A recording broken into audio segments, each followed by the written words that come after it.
Religion in the furry fandom is something not much discussed within the furry circle. In all honesty, I do think it's something that's even a little taboo to a degree.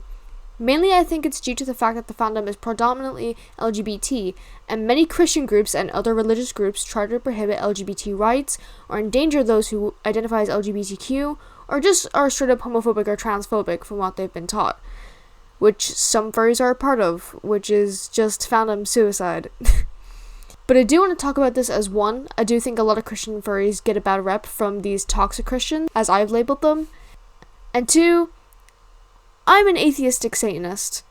Now, before you ask, no, I'm not a devil worshipper, it's quite literally in the name. I believe in religious freedom, and I believe people should have the right to believe in whatever they want, as long as they're not hurting themselves or anyone else in the process, and it's morally correct. But before I go further, I just want to explain my satanic beliefs before anyone gets the wrong idea, and also to understand what type of belief system I operate under and see what lens I'm looking through. Atheistic Satanism, also known as Levian Satanism, has beliefs rooted in hedonism, individuality, and overall bettering oneself. Overall, it rejects the idea of the existence of supernatural beings, and those who label themselves as atheistic Satanists do not even believe in the existence of Satan himself. Satan is a metaphorical archetype representing pride, liberty, enlightenment, and carnality, and is also a symbol of defiance. Basically, Satan for us is our highest personal potential, and we are our own gods and worship ourselves and treat others with the same respect a god would receive. If they deserve it, that's the catch. It can be summed up all in this one quote: love thyself, love thy earth, save the hate for the deserving, hail Satan. I also do want to note that there are theistic Satanists who do believe that Satan is a real entity, but I'm not going to be discussing theistic Satanism just because I'm not very much educated on it and don't want to say anything wrong, but from what I do know, they are pretty rare.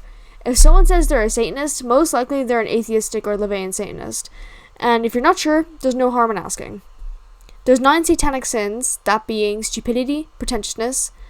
Okay, I cannot say this one, and I don't want to fuck up because I'm really insecure about how I mispronounce things, but it's basically another word for selfishness. Self-deceit, herd conformity, lack of perspective, forgetfulness of past orthodoxies, counterproductive pride, and lack of aesthetics.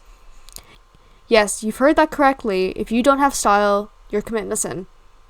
Honestly, Satan is such a fucking slay.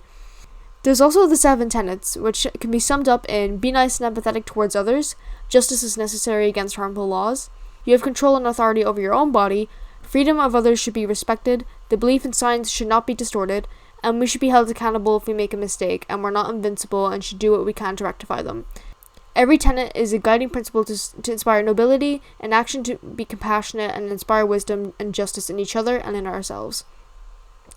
And then there's the 11 satanic rules of the earth, which can also be summed up in do not give your opinion unless asked, ask for permission to vent first, when in someone else's home, respect it or don't go, if a guest is in your house is disrespectful, don't be afraid to kick the bitch out, do not sexually assault people, that should be a given, do not steal, acknowledge the power of magic.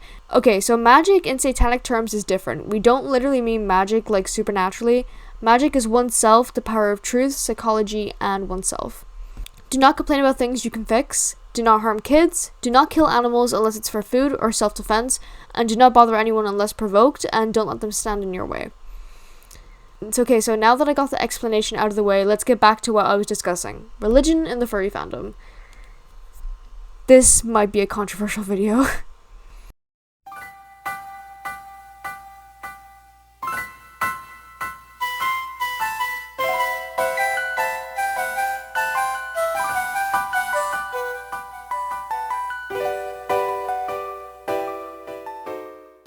I already discussed in the intro that I think Christians in the fandom get a bad reputation, particularly by people who can be labeled as toxic Christians or otherwise known as Bible thumpers. As I said, the LGBT community is very important to the furry fandom, and the LGBT has so much past history with religion being a very big antagonist towards the LGBT. We've seen this with the very famous line from Leviticus 18 prohibiting same-sex couples. You should not lie with a male as with a woman. It is an abomination. Of course, Leviticus is now considered outdated and doesn't even apply to Christians as it is now Old Testament law. Then there's the famous 1946 mistranslation. This was the first time the word homosexual was ever in any Bible and was in the Revised Standard Version, aka RVS, published in February 11th, 1946. In the translation of 1 Corinthians 6:9, the word homosexual was used in line with the Greek words malakoi and another word I cannot pronounce, but I will have it on screen. Now, these words, from what a lot of people today now agree on, that these translate to sexual pervert. The decision to use the word homosexual instead of the accurate translation was voted by the RSV committee, which again is absolutely horrible, but researchers Kathy Baldock and Ed Oxford, researching the roots of homophobia in the church, found an old letter that was sent to the RSV committee that was sent from a man known as David S. David points out in this letter that the dangerous implications this could have if they decide to go ahead and use this mistranslation, which the committee did end up writing David back to rectify their mistake.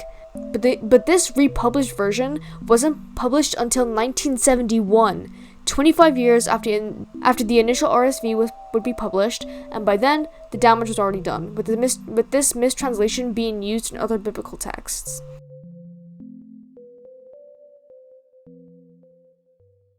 As generations prosper and life goes on, things in society change, and that also goes with belief systems. Now, a lot of Christians today do accept the LGBT, but of course there has been Christian groups such as the Westboro Baptist Church, which are 100% known for their hatred against the gays. Which, by the way, they have received a lot of criticism from other Christian groups, as they should, for their stance on the LGBT, so yeah, they're even hated by other Christians, so like... Hell, there are even LGBT Christians, and they are 100% valid. If your belief system benefits you and makes you happy, then all the power to you. These beliefs change over time, and the church has become widely more accepting of the LGBT in the last few decades, which is fantastic. Progress is progress, and that should be celebrated. Hell, even the Pope is okay with the gays, and I know he's a Catholic Pope, but I still feel like it's important to mention. So obviously now a lot of Christians are okay with the LGBT, and yes, there will always be a few that will have a problem with it, because again, just some people just don't grow out of their hateful behavior. After all, it's what they've been taught, and some churches even now still preach homophobia, even though they shouldn't, and a lot of progressive Christians would agree with me on that. I can still get some of the hostility and skepticism when someone says they're a Christian in the fandom, especially if you're LGBT, because again, you don't know what type of environment they grew up in. Are they surrounding themselves with progressive Christians or toxic Christians? You just don't know. But to instantly label as every Christian as a bad person because the infamous Leviticus line or the 1946 mistranslation is just hypocritical in my opinion. Imagine if I was to use this as the same way to imply all furries are zoophiles. The fandom would blow up in my fucking face about it, as they should. Have there been bad Christian furries in the fandom? Oh yeah, and there always will be, Christian or not. I mean, we got fucking Crusader Cat, who is against homosexuality under the guise of his religion, but sees his cat as something holy, which, you know, I'm pretty sure the Bible also prohibits zoophilia, which is... okay. Typical Bible thumpers. Cherry picking. In conclusion, just because someone identifies as a Christian, they shouldn't be demonized into some homophobic arsehole because of its troubled history, as everyone is different and not a stereotype. Take everyone as they come as an individual, and if they happen to be that stereotype, as I said in the intro, it's fandom suicide to be homophobic or transphobic, so they'll be taking themselves out of the community one way or another. Then I see many furries who wouldn't label themselves as Christians or religious in any way, and to say, you know, religion doesn't have a place in the furry fandom. Which, honestly, I kind of have to disagree with. The furry fandom is about celebrating ourselves by creating a character that represents us through anthropomorphic animals. Celebrating ourselves comes in the forms of expressing your gender identity, sexuality, your hobbies, occupation, political stances, and yes, even religion. To take that away from someone is taking away a part of themselves, and by taking away religion in the furry fandom is usually a stance against Christianity, as that is usually seen as the bad religion, which it shouldn't, by the way. Religion does have a place in the furry fandom, as the fandom is about celebrating anthropomorphic art and expressing yourself. But in turn, trying to get rid of Christianity in the furry fandom because it's seen as a bad religion by saying, let's just get rid of religion altogether, you're also taking that away from people who partake in other religions, such as Judaism, Islam, Hinduism, Buddhism, many folk religions, Wicca, and yes, even Satanism. Religion does have a place in the furry fandom, as it is about celebrating anthropomorphic art and expressing yourself. Of course, I'm not saying people should be allowed to go around furry conventions saying they need to be converted to a certain religion, or we should start handing out Bibles at the start of an opening ceremony. I'm just saying the conversation about religion in the furry fandom needs to start opening up and to stop demonizing all Christians to be the bad guy, and should start silencing religion as a whole in the furry fandom, because that's just childish. A lot of Christians are getting progressive, and yes, there will always be those toxic Christians, but they will not last very long here trying to spread their outdated rhetoric, and will only be accepted in the tiniest circles that people already despise to begin with. Especially with the fandom being predominantly LGBT, there's no way anyone will stand for this anyway. So they're not going to last very long. So I honestly would not be worried about these toxic Christians entering the furry fandom trying to harm LGBT individuals, because no one's really going to stand for it. And we don't. We literally don't. So, yeah, that's it. I just wanted to talk about this for a little bit, because not all Christians are bad people. I feel like they get a really bad rep for being awful. And yes, I understand, I do understand the toxic Christians, but not all of them are terrible people.